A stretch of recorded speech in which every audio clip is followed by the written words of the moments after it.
સુરતના રામપુરા છડા ચોક મસ્જિદ સામે રહેતા અને મૂળ પીરછડી રોડના વતની બ્રિટિશ નાગરિક અકીલ અબ્દુલ્લા નાના બાબા પત્ની હાના અને દીકરી સારા સાથે ઈદ પૂર્વે સુરત આવ્યા હતા। પરિવારને મળવા આવ્યા બાદ તેઓ લંડન જવા માટે એર ઇન્ડિયાની ફ્લાઇટમાં સવાર હતા। ત્યારે અમદાવાદમાં થયેલી વિમાન દુર્ઘટનામાં ત્રણેયના કરુણ અવસાન થતા સમગ્ર વિસ્તારમાં શોકની કાલીમાં છવાઈ જવા પામી હતી। શહેરના રામપુરા છડા ચોક વિસ્તારમાં રહેતા અને મૂળ પીરછડી રોડના વતની બ્રિટિશ નાગરિક અકીલ અબ્દુલ્લા નાના બાવા તેમના પરિવાર સાથે ઈદ પૂર્વે અચાનક સુરત આવ્યા હતા। પરિવારજનો માટે આ મુલાકાત એક મોટી સરપ્રાઇઝ હતી। દુર્ભાગ્યવશ હવે તેમની વિદાય પણ એટલી જ અચાનક અને દુઃખદ બની ગઈ છે। અમદાવાદમાં થયેલી વિમાન દુર્ઘટનામાં અકીલ, તેમની પત્ની હાના અને દીકરી સારા નાના બાવાનું મોત થયું છે। અકીલ નાના બાવા લંડનમાં વ્યવસાય ધરાવતા હતા। તેઓ પત્ની હાના અને દીકરી સારાની સાથે એર ઇન્ડિયાની ફ્લાઇટ મારફતે લંડન પાછા ફરતા હતા ત્યારે દુર્ઘટનાગ્રસ્ત વિમાનમાં સવાર હતા। અકીલ નાના બાવા સુરતની જાણીતા નાના બાવા પરિવારના સભ્ય હતા।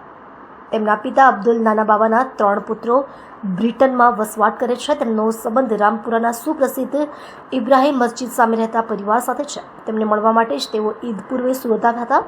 સખાવતે નાના બાવા પરિવારના અનવરભાઈ મુલ્લા લોખાત હોસ્પિટલના ટ્રસ્ટી છે, જેઓ ઘટનાથી ઘણા દુઃખી થયા છે। વિમાન દુર્ઘટનામાં એક સાથે 3 જીવ ગુમાવનાર પરિવાર માટે રામપુરા વિસ્તારમાં શોકનો માહોલ છવાઈ ગયો છે। પરિવારજનો અને શહેરીજનો માટે આ એક અવિશ્વસનીય અને હૃદય વિદાયક ઘટના છે। આપણે ઊભા છીએ રામપુરા છડાઓલ છે, મસ્જિદ ઇબ્રાહિમની સામે જે મના રેસિડેન્સી તમને દેખાતી હશે અમારી પાછળ, એ બિલ્ડિંગના ટોપ ફ્લોર પર અમારા મોલ્લાના વડીલ અબ્દુલ્લાભાઈ નાના બાવા રહે છે। એમનો છોકરો ગયા શુક્રવારે ઈદનું વેકેશન મનાવવા માટે ઇન્ડિયા આવેલા હતા લંડનથી। એક પછી ગઈકાલે એટલે કે બુધવારે સુરતથી અમદાવાદ માટે એ લોકો એમનું ત્યાં જોબ બિઝનેસ ચાલે છે અકીલભાઈની, એ ત્યાં ગયા, એક દિવસ ત્યાં રોકાયા અને આજે અમદાવાદ ટુ લંડન એમની ફ્લાઇટ હતી। જે ફ્લાઇટ આજે અમદાવાદમાં ક્રેશ થઈ છે એ ફ્લાઇટમાં એઝ અ પેસેન્જર નાના બાવા અકીલ, એમની વાઈફ ને એમની એક છોકરી, નાની છોકરી, એ 3 એઝ અ પેસેન્જર હતા જે પ્લેન ક્રેશ થયું એમાં।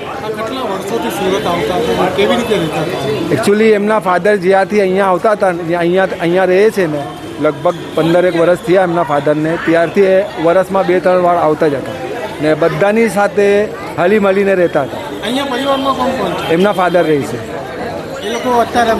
એ લોકો અમદાવાદમાંથી નીકળી ગયા છે, 1-1.5 કલાક થઈ ગયું। હમણાં માહોલ તો બહુ, માહોલની વાત કરીએ તો માહોલ સારો નથી, ખૂબ દુઃખદ માહોલ છે, એ કે અમે કંઈ પણ નહીં શકીએ। ને બીજી વસ્તુ કે હજુ કોઈ ડિટેલ્સ આવી નથી, પેસેન્જર છે એક્સપાયર થઈ ગયા, હજુ જે લિસ્ટ આવી છે એમાં ખાલી પેસેન્જરો કેટલા પ્લેનમાં હતા એ જ લિસ્ટ છે, એની અલાવા કોઈ બીજી લિસ્ટ આવી નથી।